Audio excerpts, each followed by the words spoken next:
तो प्रभु की उपस्थिति हमारे विश्वास के आधार पर नहीं है, वो अपने वादे के अनुसार करता है। ठीक है, अगर उसने कहा तो वो करेगा।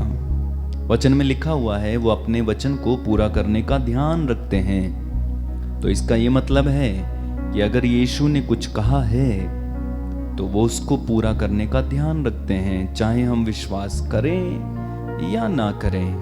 वो है, वो मौजूद है। वो पवित्र है तो वो पवित्र है। वो सृष्टि का मालिक है तो वो मालिक है। अगर उसने हम पापियों से प्यार किया तो किया, इसको कोई भी व्यक्ति झुटला नहीं सकता है, या कोई भी व्यक्ति अपने अविश्वास के द्वारा बदल नहीं सकता है। तो प्रभु जो हैं सो हैं। उसने कहा मैं जो हूं सो हूं, मैं जो हूं सो हूं। तो चाहे हमारा अविश्वास है, चाहे हम विश्वास करते हैं या नहीं करते हैं, या हमारा विश्वास डामाडोल है, हम कुछ भी करते हैं, लेकिन वो अपने वचन का पक्का है। उसने कहा कि जहां 2 या 3 मेरे नाम पर एकत्र होते हैं उनके बीच में मैं उपस्थित हूं, तो वो है, वो है। अगर उसने कहा कि मेरा नाम लेकर तुम पिता से जो कुछ मांगोगे मेरा पिता तुम्हें वही प्रदान करेगा, तो ऐसा है, ऐसा है। अब मनुष्य अपने विश्वास और अविश्वास के द्वारा कई चीजों को ग्रहण करता है, कई चीजों को ग्रहण नहीं करता। तो इसलिए परमेश्वर सत्य प्रतिज्ञ है, यानी अपनी प्रतिज्ञा, अपने वादे, अपने प्रॉमिस, अपनी बात, अपने वचन, अपने शब्द को पूरा करने वाला परमेश्वर है।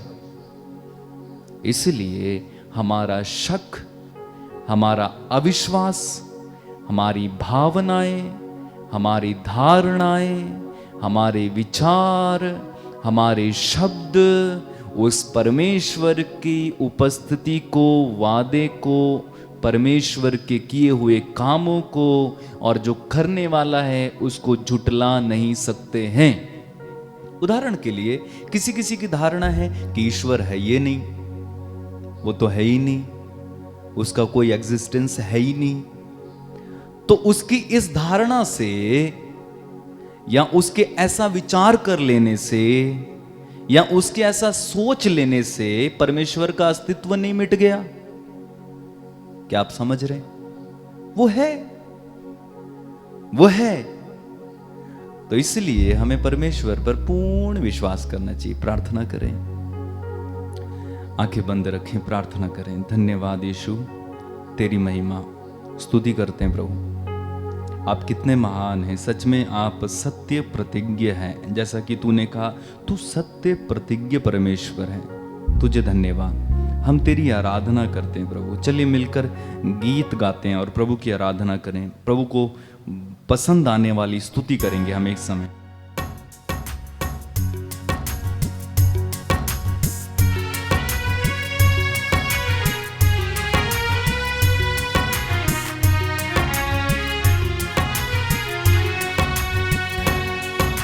यीशु यीशु हम तेरी आराधना करते,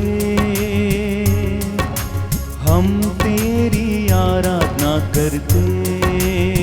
गाएंगे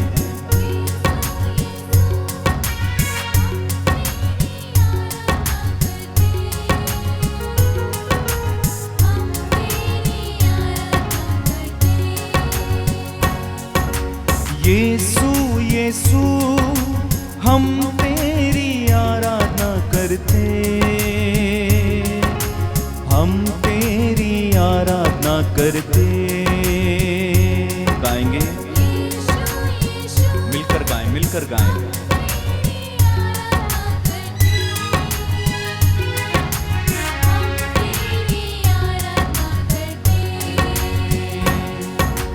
अब्बा पिता हम तेरी आराधना करते, हम तेरी आराधना करते। अब्बा पिता हम तेरी आराधना करते,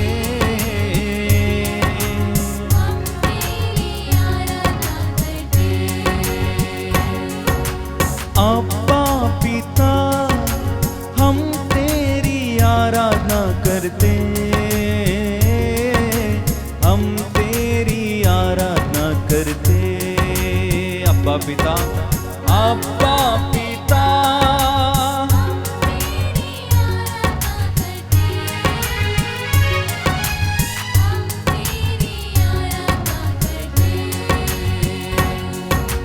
आराधना आराधना यीशु की, आराधना यीशु की, आराधना, हालेलुया।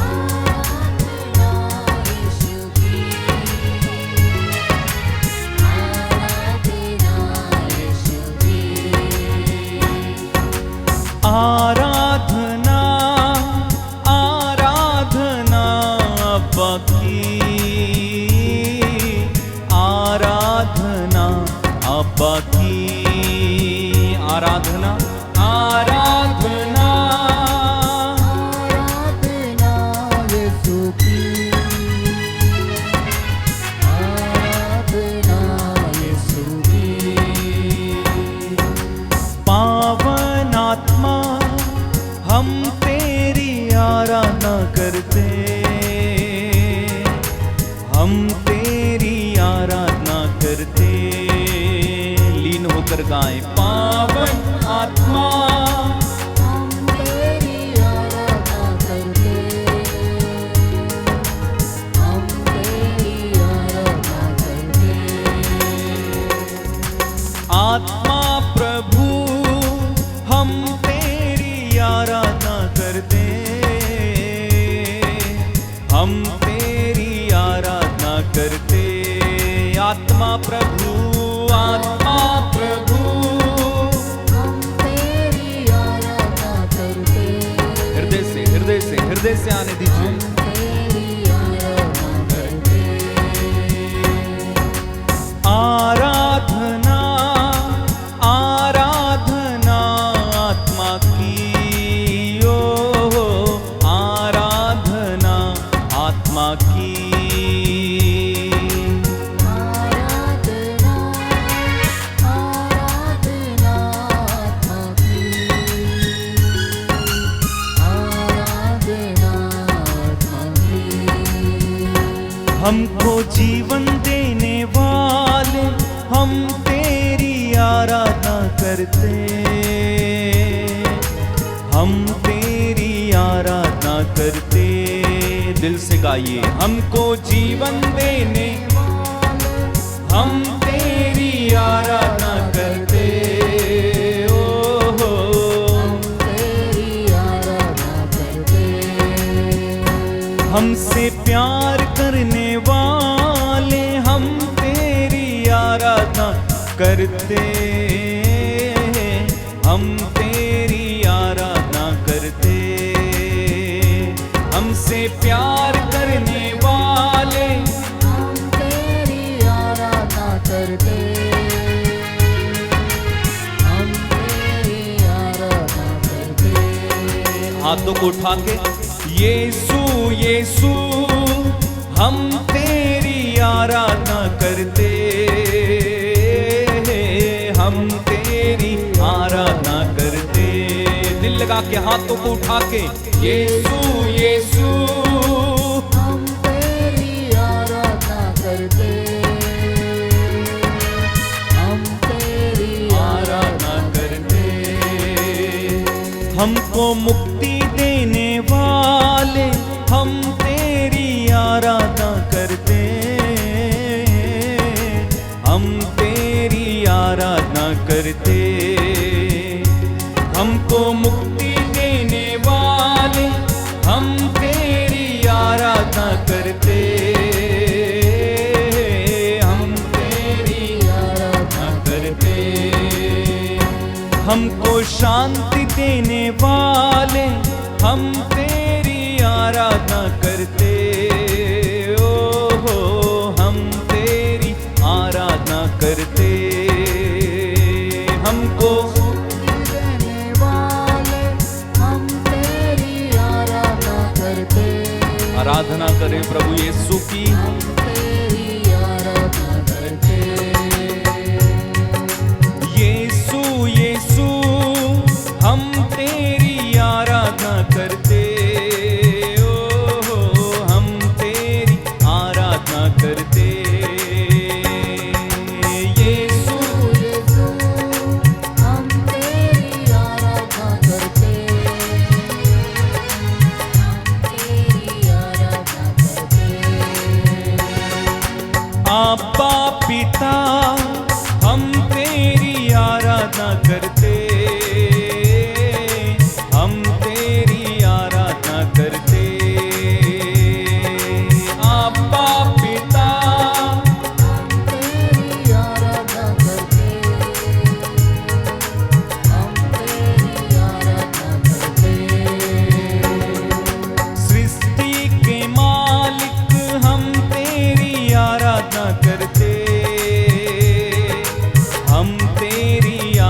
परमेश्वर के पुत्र यीशु की एक साथ मिलकर यीशु यीशु यीशु यीशु हम तेरी आराधना करते,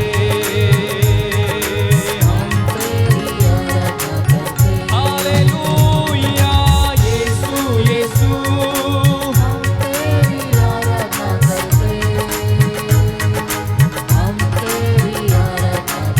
सब लोग मिलकर गाएं यीशु यीशु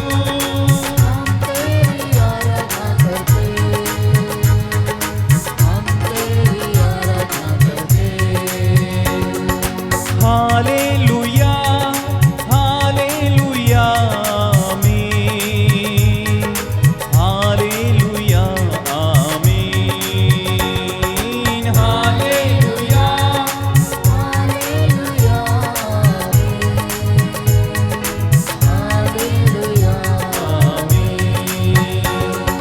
हालेलुया हालेलुया आमीन, हालेलुया आमीन। यस लॉर्ड,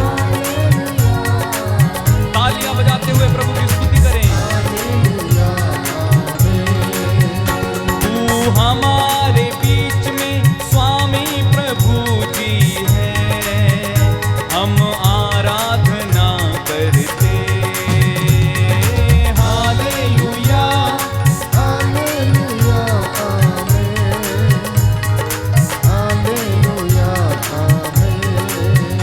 तू कितना भला मेरे परमेश्वर, हम आराधना करते,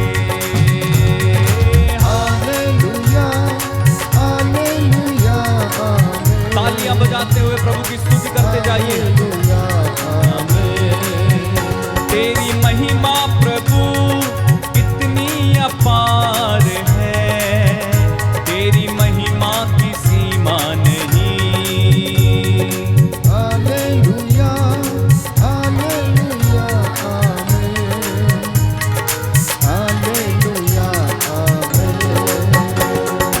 यीशु यीशु कितना भला तू है, तू कितना महान है। ताली बजाकर जोर से हालेलुया हालेलुया आमीन, हालेलुया आमीन।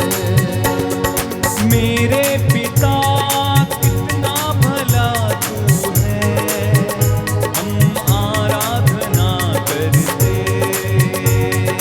हालेलुया हालेलुया आमीन, हालेलुया आमीन।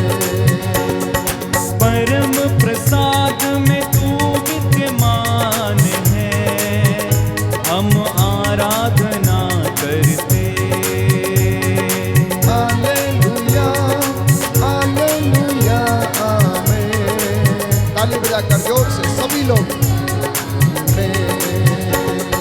Hallelujah hallelujah hallelujah hallelujah hallelujah hallelujah आनंद के साथ हालेलुया हालेलुया नाचते हुए हालेलुया हालेलुया पूरी भक्ति के साथ hallelujah hallelujah hallelujah hallelujah hallelujah hallelujah hallelujah hallelujah hallelujah hallelujah hallelujah hallelujah प्रभु यीशु महिमा हालेलुया हालेलुया तेरी स्तुति हो, हालेलुया हालेलुया आराधना हो, हालेलुया हालेलुया प्रशंसा आमीन आमीन तेरी, हालेलुया हालेलुया महिमा हो तेरी, हालेलुया हालेलुया जिंदा प्रभु तू, हालेलुया हालेलुया जिंदा खुदा तू, हालेलुया हालेलुया कितना भला तू, हालेलुया हालेलुया कितना बिला तू, हालेलुया हालेलुया तेरी महिमा हो, हालेलुया हालेलुया तेरी महिमा हो, हालेलुया हालेलुया यीशु प्रभु जी हालेलुया हालेलुया पावनकारी, हालेलुया हालेलुया ईश्वर सुत तू, हालेलुया हालेलुया मरियम नंदन, हालेलुया हालेलुया आदि और अंत